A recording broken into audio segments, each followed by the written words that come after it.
La Ging Reinhardt est la veuve du célèbre guitariste Django Reinhardt, mort en 1953 à l'âge de 42 ans. Voici le témoignage de sa veuve qui a accepté Jésus dans son cœur. Je ne saurais jamais assez bénir Dieu pour avoir envoyé l'un de ses serviteurs, Hazo, en 1963, venir stationner près de nous.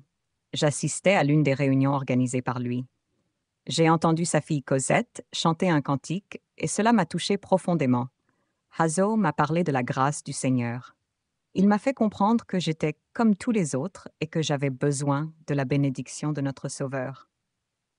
Hazo m'a emmené à la réunion des Roms à Noisy.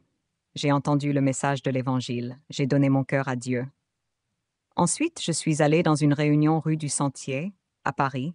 Un noir africain prêchait. Comme j'étais atteinte du diabète, je suis allée à l'imposition des mains. Je fus immédiatement guérie.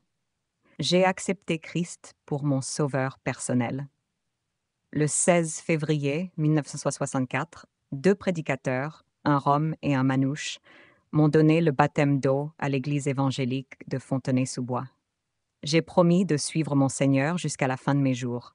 Maintenant, je suis vraiment heureuse, non seulement dans ma santé, mais aussi dans mon âme.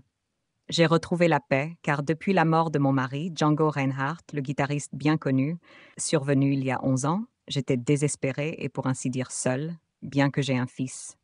J'étais seule car je ne connaissais pas le Seigneur. Dans mon chagrin, j'avais cru trouver une solution. Je m'étais mise à boire, et bien souvent j'étais ivre. Je ne remercierai jamais assez le Seigneur de ses bienfaits, non seulement pour mes guérisons, mais surtout pour le pardon de mes péchés et pour l'abandon de l'alcool.